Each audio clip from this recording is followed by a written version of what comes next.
Hey everyone, welcome to today's edition of Litvak Leadership Live.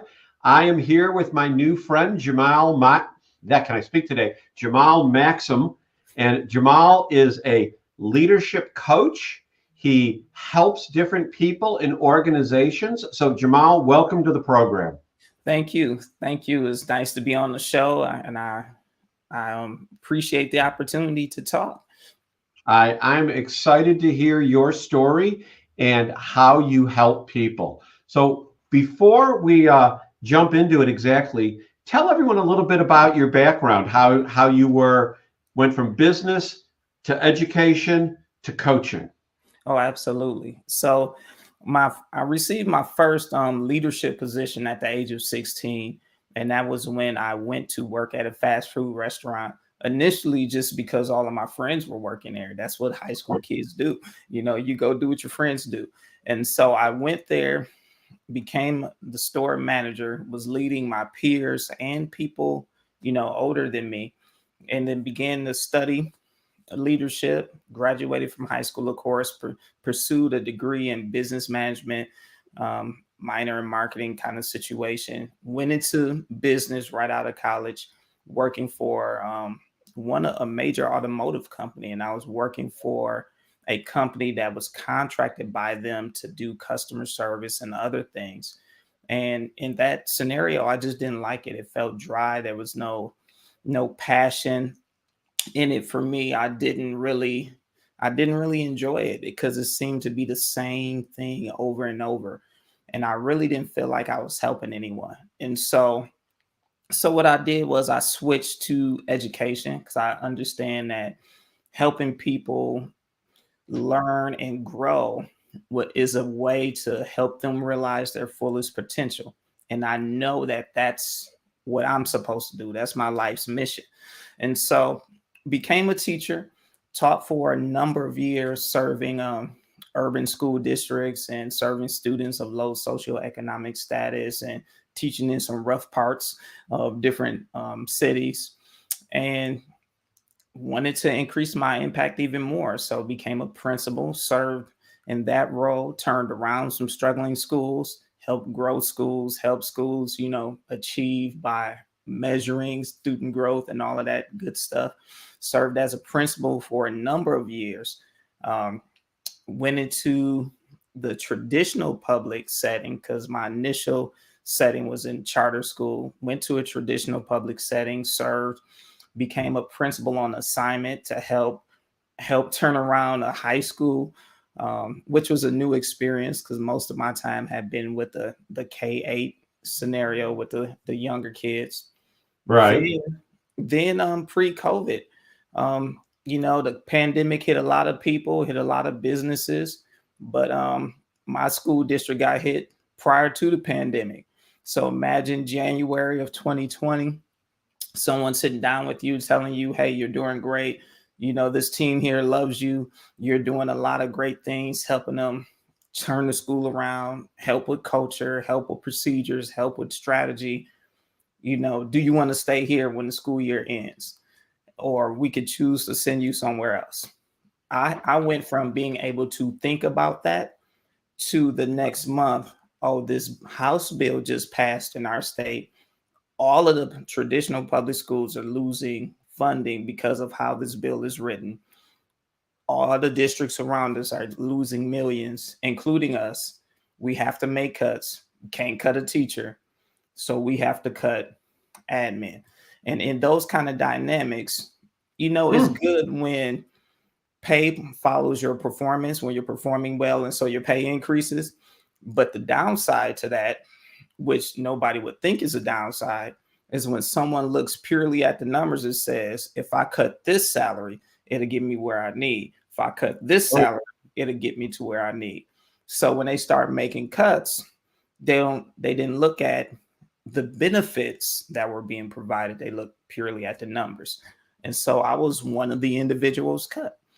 And so at that point, I had to decide, will I use my resume to try to work for someone else, or will I use those same skills and take that same effort and energy into basically getting contracts to do what I already was going to do anyway, which That's is awesome. help other leaders grow and ignite their leadership and help them come to a focused place in leading. So that's So one. one thing that you talk about on your website is the champion leadership system, and that Yes, there's three components to it. So absolutely. why don't you tell us a little bit about that?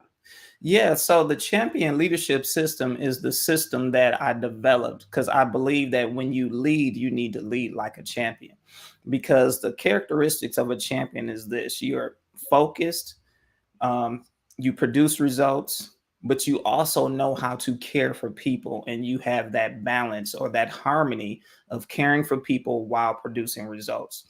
Because I find in the leadership space, no one wants to be the dictator, and so we try to care for people and have this servants based style of leadership, which is important because leadership is about serving, it's about influence, it's about connecting. But I have seen people go to the extreme with that, to the point to where it's so warm and fuzzy, they're scared to talk to people about results, they're scared to challenge them to grow. So it becomes more of a social club, and the leader does more jumping through hoops to get people to like them versus actually focusing on the vision, which also serves people. And so I feel like this system that was developed is extremely needed. And so the first thing is to develop your team, because you cannot go as far as you want to go or have sustainability without a team. I say it this way: greatness needs a team. Think about LeBron James in basketball, how great he is, but if he's on the wrong team, he will not win championships. And so you need to have a team, and not just any team, but your dream team. You don't need warm bodies around you. You need people who can champion certain areas, who will buy into your vision, who can take that vision and have vision themselves and lead and run an area. And so that's the first component, is developing your dream team. The second is learning how to intentionally influence people, how to connect, how to be authentic in your leadership, how to apply leadership, what people call leadership styles, but use them actually as strategies and tools, because All right. you can't be certain one way all the time. And so that's the second component. And then the third component, I call a leadership success blueprint, which is all about strategy and procedures. You can have a good team, you can be authentic, but if you don't have the procedures in your organization in place to support you and your team, it's not going to work. So you have to have culture and strategy. And that's what those three components address. So tell us about when you say the Dream Team Incubator, Yes. what exactly is the leader developing as greatness within their group? Yes. So with the dream team, it's all about the team. And so, for example, anyone that's identified as a team, they will learn how to be extensions of that leader's leadership, not copying that person's leadership, but be extensions of it. So they will learn what is leadership. A lot of people, we know John Maxwell breaks it down and says leadership is influence. But what does that really mean? How do I influence people? How do I connect with people? How do I problem solve? What are some challenges of leading? How do I take ownership of an area and develop that mindset to take ownership of an area without taking over? And so that's what it's all about. It's about helping the team learn to think like a leader and learn to discover their leadership and allow their ability to lead to be an extension of the principal leader's leadership. So what's one way that that can be done? Well, the first thing is, like I said, they have to know what leadership is and they have to embrace it.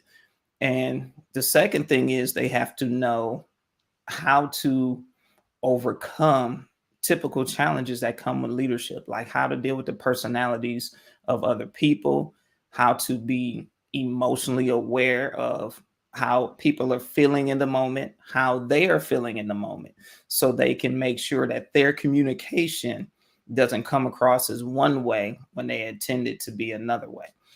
It's so that's what we talk about. So let's talk about that communication element, because I'm reflecting what you're saying against my own leadership experience. I once had someone say to me, a supervisor, that he told me I was one of the nicest guys he'd ever met. He understood me completely, but I was one of the most misunderstood people that he knew. That he got me, he understood where I was coming from, but I had issues putting people off because of my directness. Now, I've learned over time how to rein that in, but it was a long, painful process. What do you have to say to someone that was like me, or is like I was, that, good people, but they're incredibly direct, don't take no for an answer. They get things done, but they kind of push people away. What would you say to help those folks? Well, I had to laugh because I'm that way too. I'm the direct guy, because to me, it wastes time going around in circles when I could just tell you what I mean. And so, thank you very much. Yes. So for people who are extremely direct, they have to, what I tell them, one is to be conscious and to have like physical reminders in their space. It's not the task, it's how you are communicating the task. And to really, I encourage them to pause, like after they, like if they're typing an email, type the email, but before you send it, read back through it and look at it and say, how will the other person respond to this? Do I need to word it slightly different? And then another thing is, let people know who you are. Because one of the things about being direct is sometimes people make you feel like it's a bad thing and make you feel like you're wrong because you're direct. No, that's how you're wired. And just like you respect how other people are, they have to respect how you are. Because leadership goes both ways. I have to understand the people I'm leading, and then the people that I am leading have to put forth the effort to also understand me, because relationships are two-way. When it becomes one-sided, then that's when it becomes dysfunctional. So when you do things, when you spend time with people and your team, and you learn their personality, just share and be like, look, I'm direct. I cut straight to the chase. That's how I communicate. That's how I like to be communicated with. I'll try to communicate with you in a way that you like to hear it best, but try to meet me in the middle. And, and just kind of have those kind of conversations.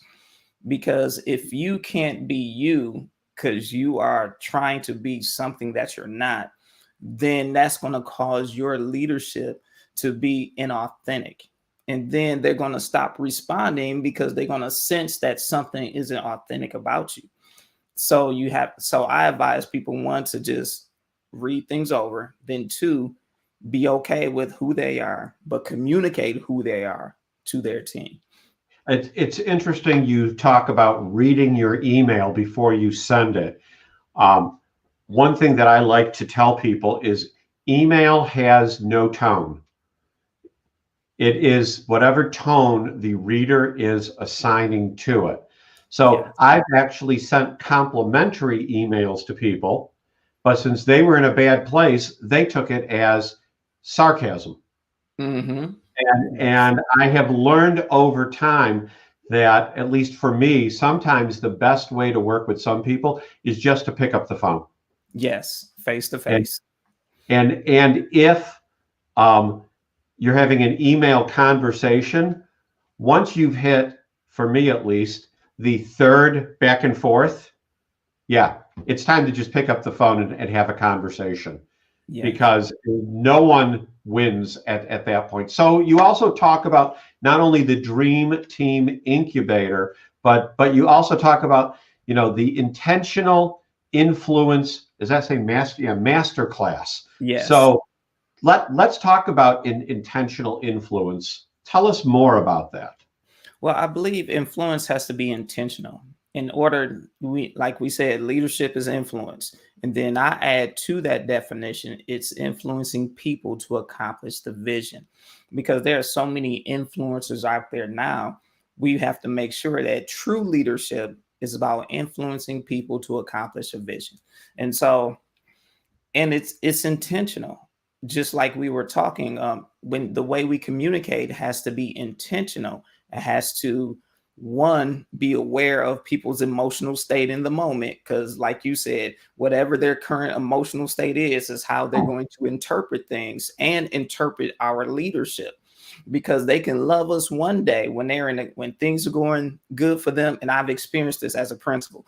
When things are going good for them personally, they can love you. Oh, you're the greatest. And you're just the greatest thing they've ever seen. And then you can not have changed what you do at all. And a person can go through a rough time. Then all of a sudden you're the worst leader they've ever seen. Oh yeah. Because in leadership, their emotional frustrations will come out on you, even if you are not the one who caused that emotional frustration.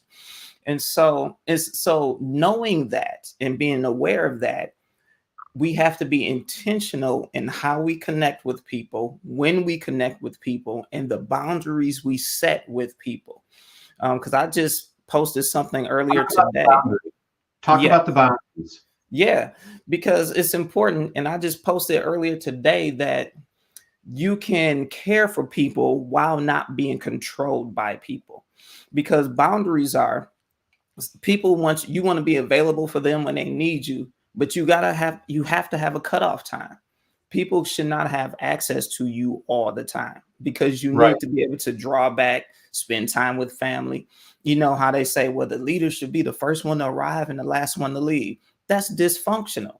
If I'm going to be the first one to arrive because of my habits, I'm not going to be the last one to leave. Somebody else is going to shut it down for me. Some other leader is going to have that responsibility.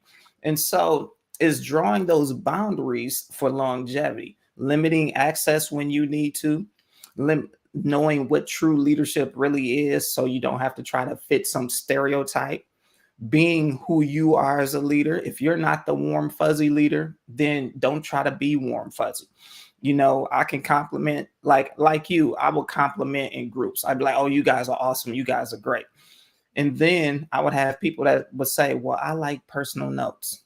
Well, I may do that every now and then when I feel inspired, but I'm not going to write you a handwritten sticky note and leave it on your desk. I'll send you a complimentary email, or I might text you to say, hey, I just left your room or left your space. This was awesome.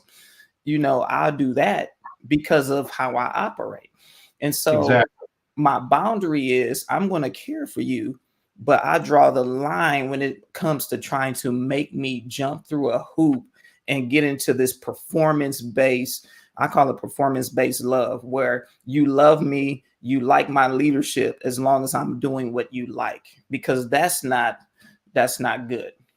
I mean, it was once in business, and really in any association, organization that, you know, had a hierarchy of leadership to it, that, you know, it was the leader's way or the highway. If you didn't like it, well, there's the door. Don't let it hit you in the hind end as you leave. And then I think the pendulum has swung so much so now that it is, the leader needs to be a chameleon, communicating with each and every individual just the way that they want to be communicated to. And I will go on record here today saying, I don't like that. I don't believe in that. I think that's petting people, but I don't believe in it's my way or the highway either. I think, just like you said, there needs to be a meeting in the middle, that we all need to respect how each other communicates, while at the same time respecting the organizational structure. What say you? I'd say you're spot on, because I've seen that trend. I've seen the my way or the highway type of leader that no one likes because they're a dictator and you can't really have input with that kind of leadership. And I've seen leaders operate that way out of insecurity because they were scared of their own leadership. They didn't want to look incompetent. And then I've seen the other pendulum, which I have finally called soft serve leadership, where everybody's the greatest, and you're the greatest person I've ever seen, and I just love you so much, and I can't tell you when you're wrong, or I can't challenge you to do better. That's not healthy either, because how can a organization grow if you're the evaluator and can't tell them areas of growth, but can only tell them where they're doing good?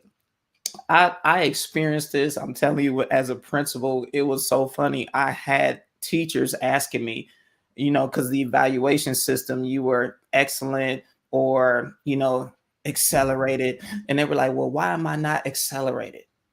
I'm like, well, here's some areas of growth. Well, why am I not accelerated?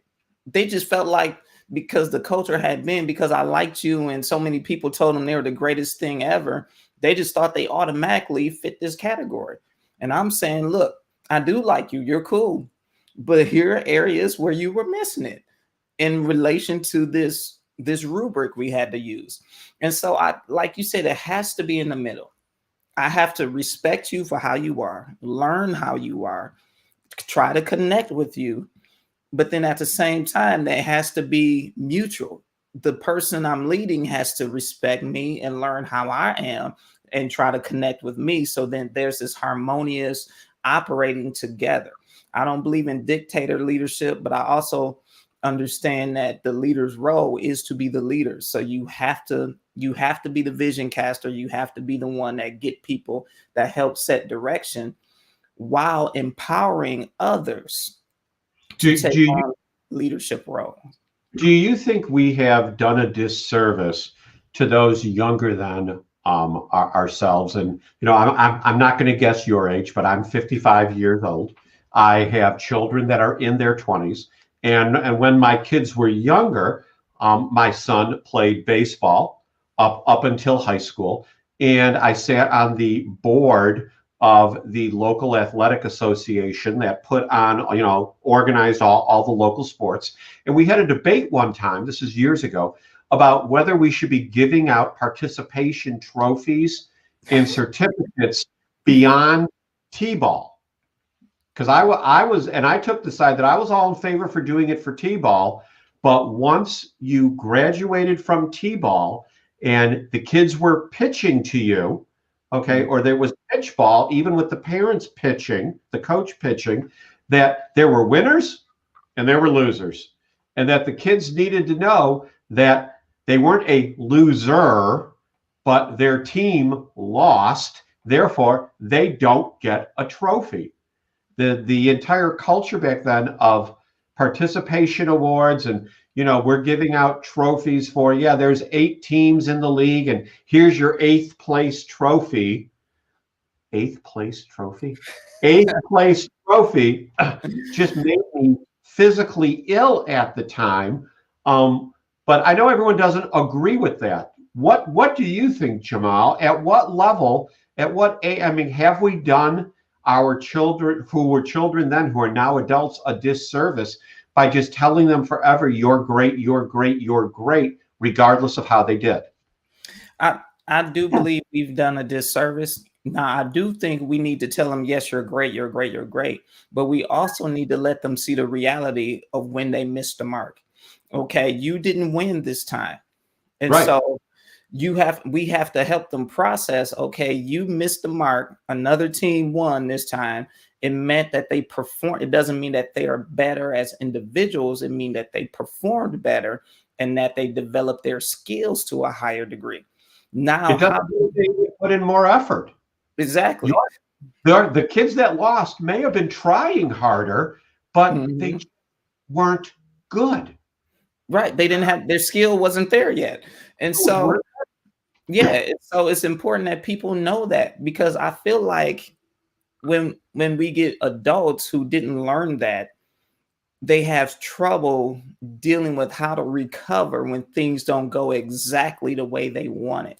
And we know, you know the phrase out there, you either win or you learn, where some people can't get the learning lessons from when they missed it because it's too emotionally traumatic for them because they didn't learn that when they were kids. So I do think in a sense there's kind of a disservice because and I know exactly where it came from. It came from the awareness of social emotional needs and helping people process emotions, but we didn't realize that during that movement of helping people learn how to process emotions, that we didn't help them process every emotion. We wanted to just make them feel good.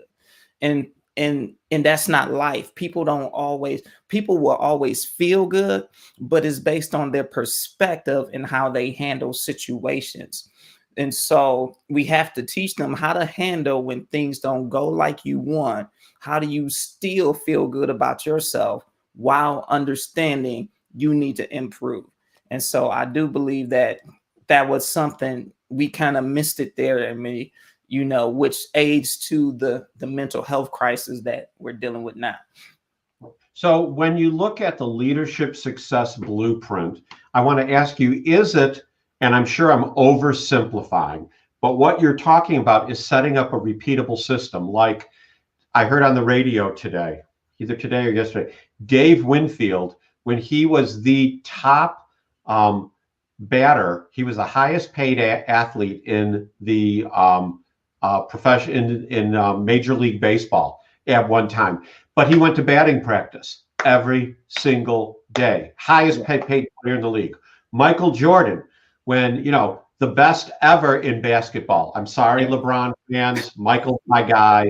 But but even LeBron, I know Michael went to practice every single day.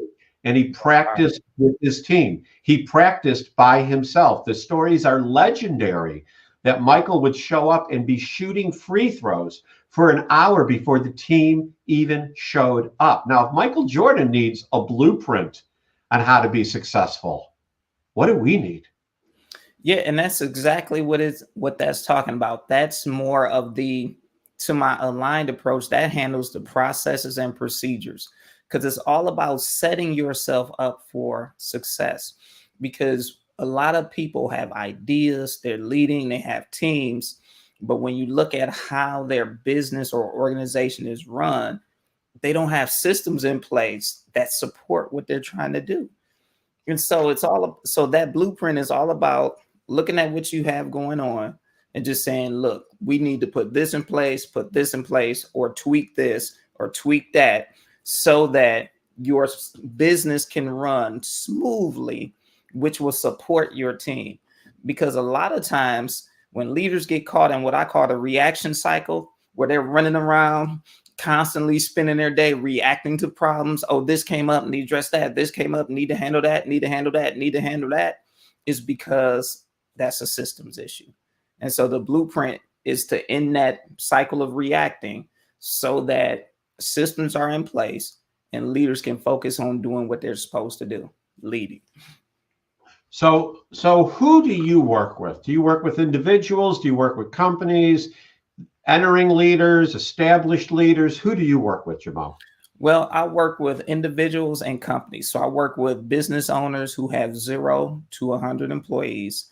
And I work with those, not really the established leaders. I really focus on the small business owners and the leaders who are dealing with what I call the scattered exhaustion, the people who need help focusing because they're visionaries. They have 1,000 ideas. They don't know how to delegate yet. They don't know how to haven't developed their team, still trying to find themselves as a leader. Those are the people I work with because I'm going to help with all of that so they can be smooth as they are creating the business that they want, but also accomplishing the vision of the business. Because to me, business is more than profits, because that's the numbers part.